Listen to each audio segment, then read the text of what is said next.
Thank you for joining us of another edition of Red Wolf Saturdays. Gonna kind of dive in and give you a little different, unique perspective. Look through the strength and conditioning area through the lens of a coach, but also as a player as well. So really, really excited about this edition today, kind of a pre-training camp edition, a summer update, as you will, where we're at, but joined by our new director of strength and conditioning, sports performance, Ben Armour, and our starting linebacker, who made the change over from nickel, played as a true freshman for us, Joe Drew. So we'll kind of start off, Coach Armour, if you could kind of maybe tell everyone kind of your journey, your background, your kind of path to Jonesboro, Arkansas. Yeah, so first off, I'm beyond thrilled, my family and I, to be here.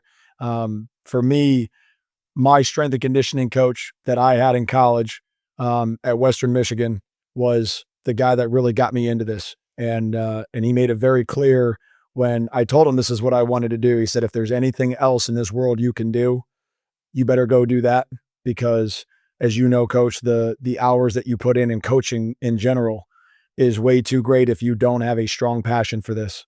And so I had to get my feet wet with internships like we all have to do. Those are volunteer and they are a lot of hours to do for no pay. And you Which find means out no money, like you absolutely. said. And you find out very quickly if you have a passion for this thing or not. And so I learned very quickly that I did. And I couldn't get enough knowledge. It was just a thirst for trying to learn more and go to as many clinics as I could and call as many coaches as I could. So through a couple of internships, I actually had the chance to start a strength program at a high school, which you might know in Richland, Michigan. And that was a great experience. If you can teach high school kids how to train, you can teach anybody how to train. 14 to 17-year-olds are no joke when it comes to working out. So that was the best experience I could have had as a young coach to get my feet wet. I had the opportunity to be a graduate assistant at Ball State with who I would, put in the highest regard in our profession in David Feely. And so from there, I got a chance to learn from some of the greatest minds in our profession and what I call first generation strength coaches, guys that won Super Bowls with Bill Parcells and Phil Jackson with the Chicago Bulls, and so many guys that have had a huge impact on my journey just from that time that I had at Ball State. I was an assistant strength coach at Miami University in Ohio. That was for a very short stint, but it gave me a chance to work with Olympic sports, female athletes, overhead athletes, and you become a very well-rounded coach when you have a chance to work with that kind of variety of athlete. I was beyond fortunate in 2016 to get called back to Ball State. And now I got the chance to be a director for the first time, to lead a football program there for 8 years. And again, as you know, 8 years in college football is an eternity to a lot of people. To get a chance to see so many freshman classes graduate, and especially with the way college football is now, that was beyond a wonderful experience for myself and my family. I got married there. I had three of my four children there. So we had an unbelievable time. I got a lot of great experience from that. And then after 2023, I had the chance to go to Duke University to spend 2 years there as the director of sports science and to be the number 2 strength coach. And now getting the chance to work with all the technology that we have now in this day and age, which is outstanding when you think about the things that we can learn now from data and being able to predict things and things that are going to help translate to the game. And then, of course, getting the opportunity that you offered me in January, beyond grateful. And this has been an unbelievable 6 months so far. I can't wait for the season. You had mentioned an individual from Western Michigan that had a big impact, but you and I have some background familiarity. You want to Yeah. tell everyone about it? And I'm going to give Coach flowers where flowers are due, because Coach Jones was the head football coach at Central Michigan during my time at Western Michigan. And Big rivalry. If anyone doesn't know, it's probably the premier rivalry within the Mid-American Conference. it is the battle for the Cannon Trophy. And I would argue, and I think you would agree, it is the greatest rivalry probably in the Mid-American Conference. It goes back the longest. But Coach Jones got the better of us every single year. And then thankfully he left for Cincinnati so we could finally win my senior year, which was outstanding. It was a highlight for my career. But they were hard fought battles. They always came down to the wire. Central Michigan always had the upper hand though. There's nothing about college football and the pageantry of a rivalry game. We're going to switch gears a little bit now, Joe. We're going to come to you. Um, Great story, if you really think about it, in your journey to Arkansas State and really helping us win an Xbox Bowl championship last year, kind of coming out of nowhere. Our fans are like, "Who is this number 38? Where did he come from?" But you want to kind of tell everyone kind of your journey here to Jonesboro. Well, shoot, my journey, we can start in high school. Honestly, I wasn't even a football player. I didn't think I was. My freshman and sophomore year, I didn't play football. I actually ran cross country.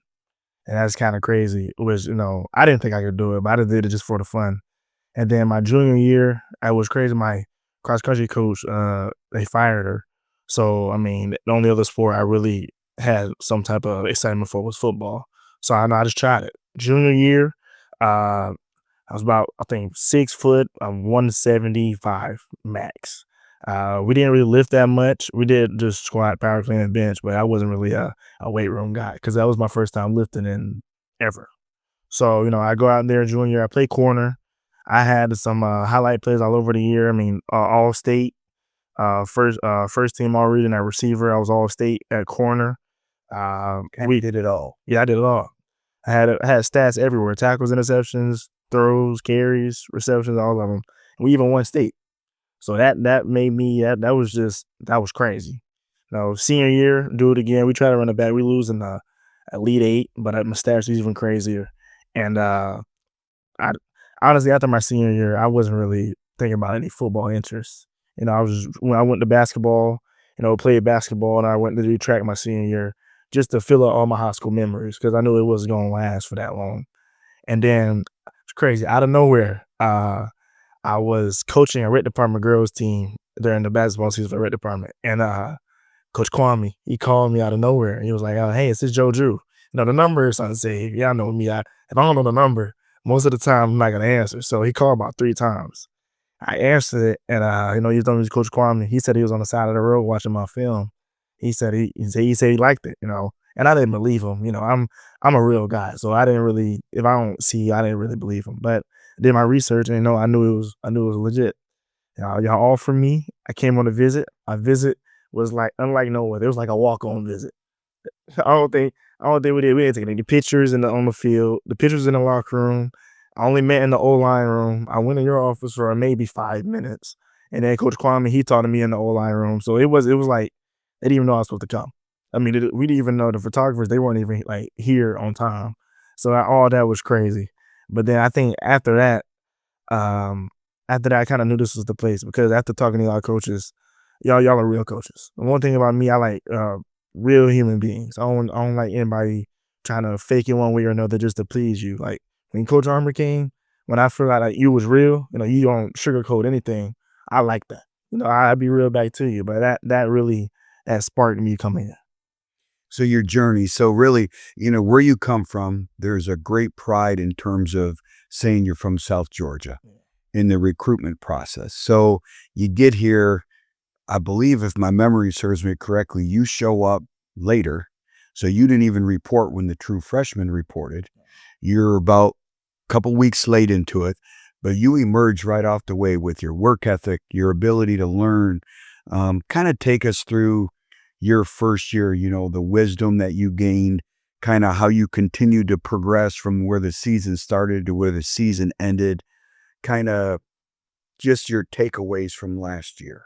Well, shoot, my work, how I gained all my wisdom and work ethic, first off, was I wasn't the type of player that I compare myself. I know you tell us a lot, don't compare. I wasn't really the type to compare myself. I just worked because that's what, based off the last interview, that's what my dad taught me. Because I'm the only boy, so he just told me, you got to work. Especially now in these days, you got to work because I don't want nothing handed to me. So I used to, when I first got here, I remember my first practice was the fourth quarter outside. I mean, it was brutal. I was number 49. And I mean, the So you workouts, upgraded from 49 to 38. 49, 38. I had a bunch of numbers the whole year. And so I went through that, and you made me stand in front of the team. And I think when I made it through the workout, and it wasn't like I just made it. I mean, actually, like I was past some of the players, or even some of the players in my class. So, and after that, just throughout the season, as a freshman, I knew I wasn't expecting to start first game, or honestly, even through the middle of the season. I just knew, okay, I'm a freshman. I'm still work, but I'm not expecting, okay, oh, I need to start here, I need to start there. So AG McGee, when we had the brother system, he taught me everything I knew. Him and Coach Kwame, they was probably the biggest assets of me last year. AG, we used to bump heads like for fun and stuff, but he taught me everything. He told me I was gonna play for y'all. And I mean, I was the joke with him, but he was right. Special teams, I did my hardest on that just because, I mean, I knew special teams, you had to play special teams to play. You say that all the time. So when that South Owl, I had my first taste, and we both know what happened to South Owl. But I learned from that.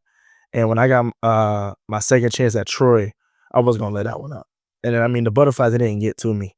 I just let that fuel me because that was my first game. My parents came, and a bunch of people from my town came. So I was like, nothing to be scared for. I'm here now. I mean, we win or lose, I'm on the field, so I can't be scared now. And then after that, I just kept progressing and learning more and more as the season went on, and we won the Xbox Bowl. Your biggest memory as a freshman?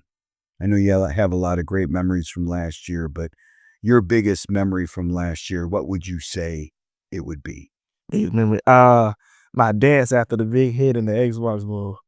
That was I think, On the highlight tape. yeah, that was my first time I think I felt confident as a football player. When I made that hit and I just broke out the dance, and I mean, I got more in the bag. That was just a starter pack because that was my first one. I didn't know how to feel, but that was the most confident I ever felt as just making a play and like just being just 100%.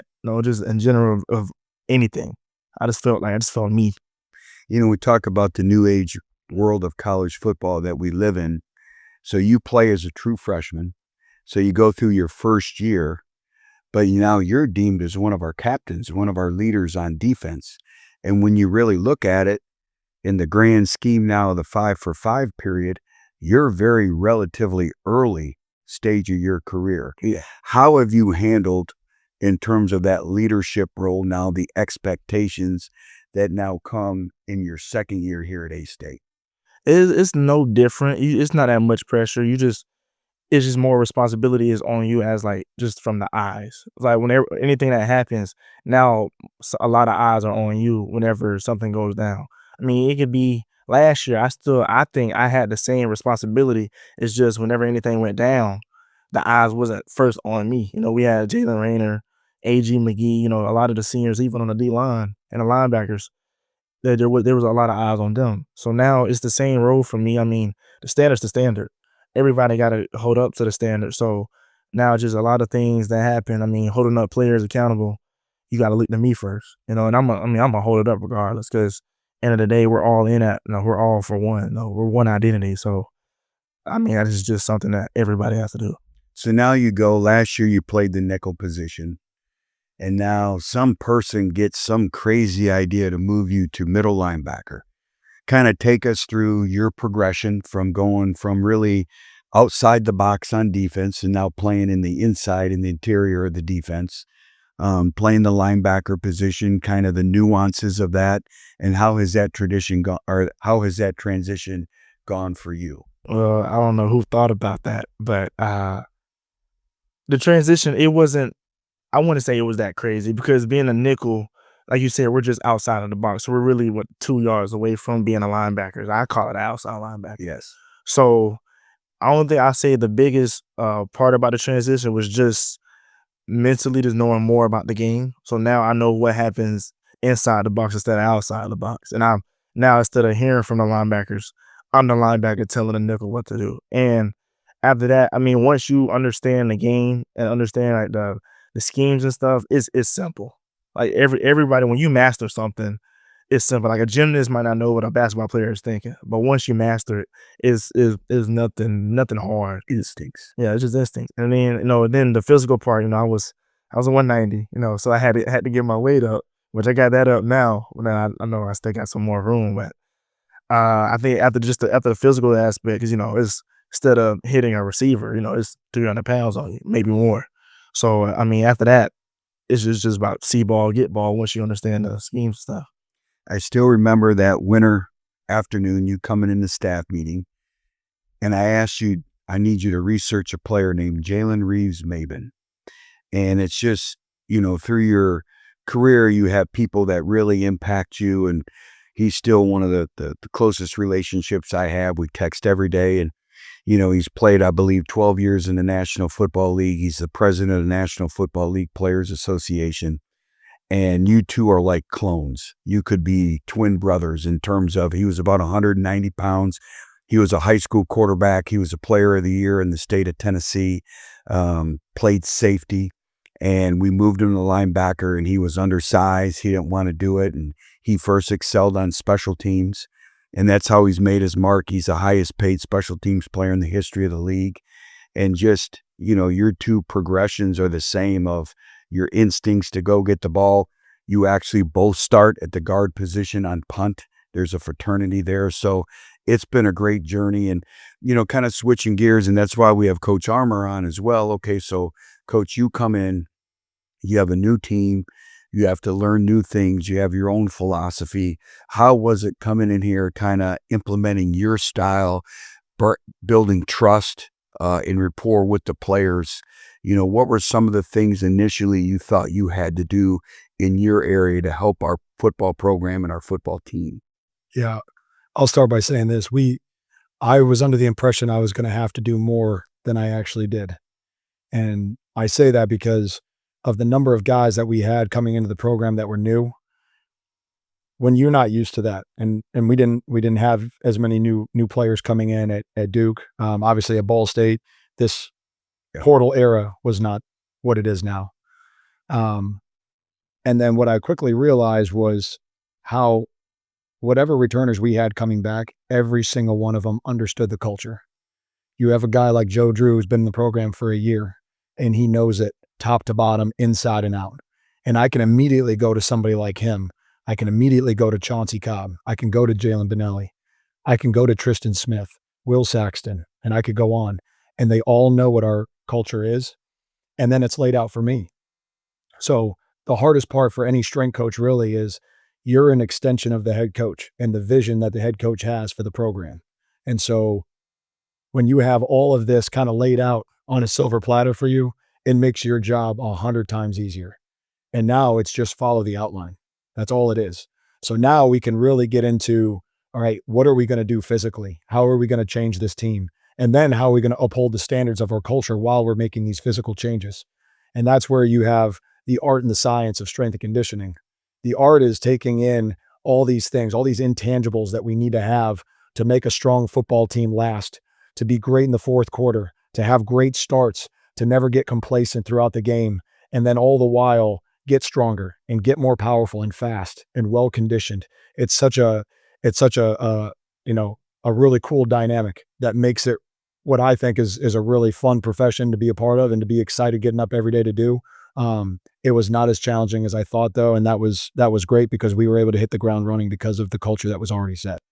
So take us through a player like Joe Drew. He mentioned, making the switch we talked about from the nickel, the outside linebacker position to the inside, had to put weight on. Talk about his progression and the weight he's been able to do and the lean muscle mass and all that's associated with that. And you have to do it really in a relatively short period of time, starting in January all the way through till July. And then obviously you start the next phase of in season, but kind of take us through that. So the first thing is I met with every one of our players when they started with us in January, before the first week, really. And so when you meet a guy like Joe Drew, number one, before you even know anything about him, you'd swear he's an upperclassman. The way he carries himself, his maturity level, the way he takes everything like a professional every single day. So already I'm under the impression this guy's been in the program for a while. So there's really no hesitation about being able to throw a lot at him, because I felt early on, first impression, this guy's going to be able to take on a lot, as he did.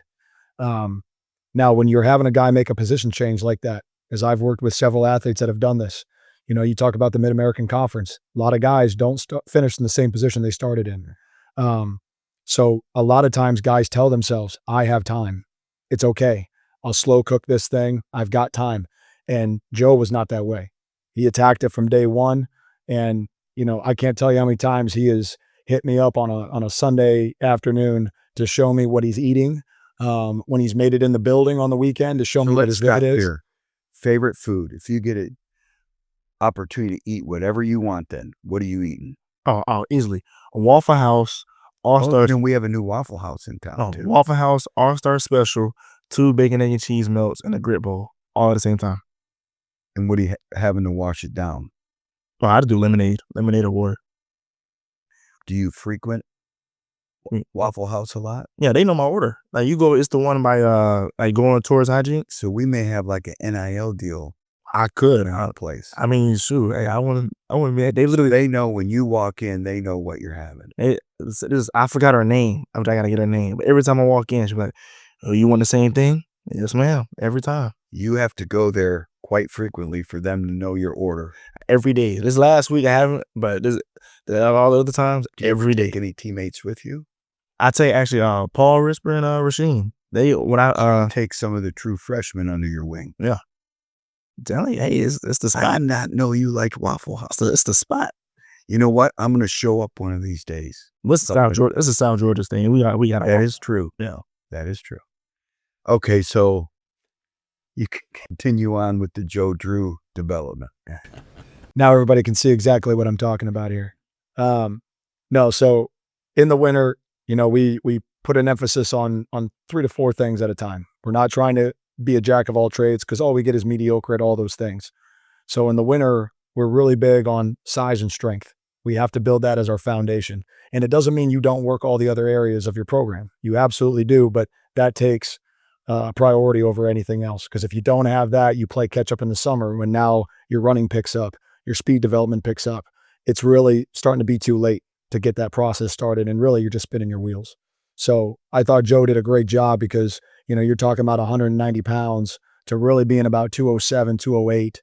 And we had 7 weeks. And as you know, we had that week where we had the snow, so for him to do that, it's a diligent process that you have to stay on top of, especially when you've never been that weight in your entire life. And then the second thing is how you attack the weight room. And it's a mindset to come in every day and train with the intensity level that we expect. That standard is very high.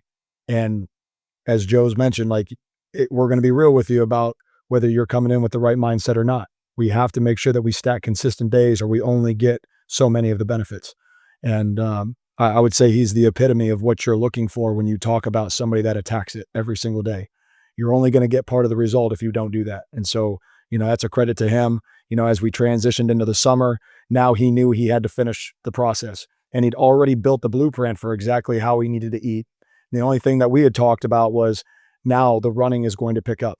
It's going to be 90 to 100 degrees when we run sometimes. So now how are you going to take in more with the calories that you're going to be burning, which are going to be far greater than what you did in the winter? And here we are, another, 12 to 14 pounds more than what you were finishing up the winter. I mean, this guy's in the driver's seat, but that's because he doesn't have a bad day. And in this day and age of college football, that is a rare thing that he gets 100% of the credit for. We have no bad days. We may have bad moments, but no bad days. When you look at this upcoming season, what are you looking most forward to? Honestly, probably just the way we play. And it's not the way we play, but just like how we play. Cause as we practice on, we're fast. We're fast, and I can see we got a lot of talent out there. And honestly, just from a player standpoint, when we're on it, especially the defense, is fast. And I want to see us I don't think I've seen offenses handle fast defenses that are not moving fast the wrong way. We're actually moving fast doing our job though. You saw Miami. It was fast and it was ruthless and vicious and all that. That's how I see Sultan. I know y'all. So we see Sultan just being a bat. You know what I'm saying? Just something like that. So I want to see us just dominate. And then I know the offense, especially with the new offensive coordinator that we have, that's gonna handle themselves. I trust our offense, but especially in our defense. I want to see us just dominate and don't be light as an end of good way. I want us to just beat them the bad guys. because nobody wanted to light. You don't want to be light, especially on defense. And you're talking about Sultan Badmus, Yeah. who is another newcomer that transferred in here from Temple, who's a defensive end. Yes. I just don't want to. I want to be light, because once you fear us, we got you. Coach, what are you most looking forward to this season and getting training camp started and just the next kind of progression of this football team?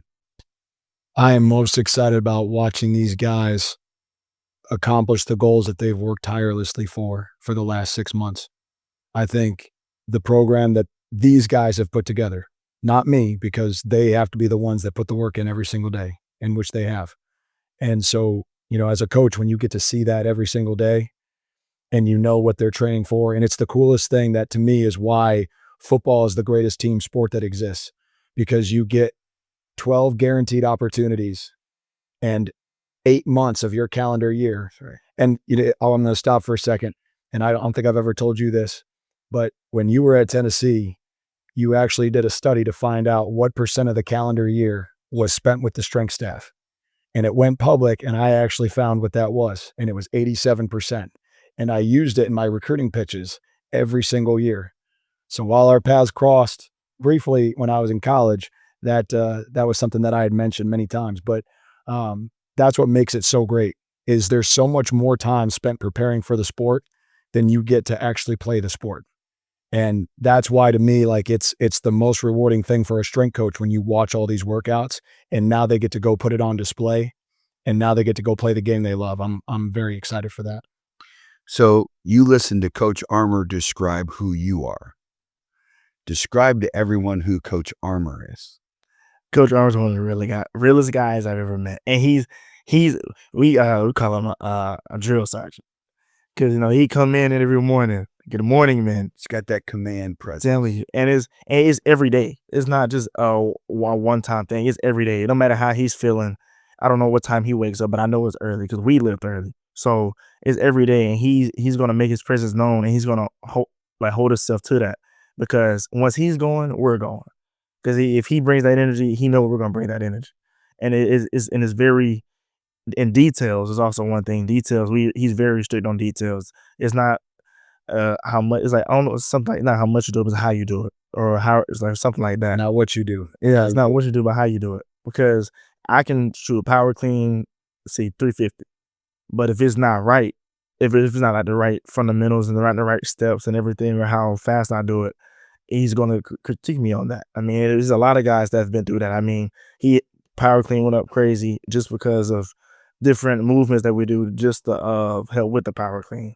The sprints. We watch Usain Bolt, he broke down sprint mechanics so we all can get faster, from linemen all the way up to the quarterbacks and the safeties and all that. Yeah. It's we always talk about you win with people. People make a place. And I think everyone can see why we're winning, and you're a great indicator of that on and off the field. And obviously the addition of Coach Armour has really changed us monumentally as well. In closing, we'll close up. Just what would you like in closing anyone and everyone watching to kind of know about you, this football team, how far we've come in your area, and where do we need to go to get better? Yeah. So I think where we're at right now is exactly what I just said. My excitement level is through the roof right now with what we're capable of doing this fall. I think our football team is going to be something that is going to draw attention. I encourage everybody to make their way out to watch this team play. If I haven't given enough of a snapshot of what these guys have done over the last 6 months, and there's no way I could ever put that on display as well as someone that's seen it every single day. But this is a team worth coming to see. They are worth the price of admission, 100%. And I think they're going to be very pleased with what they see on the field, with the way these guys carry themselves, not just on the field but in the community. And that's a team you want to get behind, 100%. I would leave it at that. Joe, we always talk about, as a team and a program, it's really a pride of who we are, and what we represent on a daily basis. When you think of Arkansas State football, you think of being one of the leaders, one of the faces of the program. What are you most proud of in terms of our football program? Is how we've grown and how we adapted to the changes from last season with the new strength coach and new coaches, especially on offense, and the way we move and the way we like go out through our day. Because this summer is not even close to the same as last summer. Even me coming in late, there's still a big change. I mean, the workouts we do, the types of meetings we have, the practices, the way we like orchestrate the practices now. I mean, there's nobody that would change and grow into how fast that we did. Because if you look at his practice now, you probably think, "Oh, we've been practicing like this for I don't know how long," even though we just started doing this. So that's probably the way we've grown. This is probably the most thing I'm blessed about. Great. Well, looking forward to the season as we get started pretty quickly here. But for Coach Armour, for Joe Drew, we really appreciate y'all listening to another episode of Saturdays with the Red Wolves, and it's brought to you by the Arkansas State Media Network, and we're really proud of this network as we continue to grow and expand as well. Thank you. Wolves out.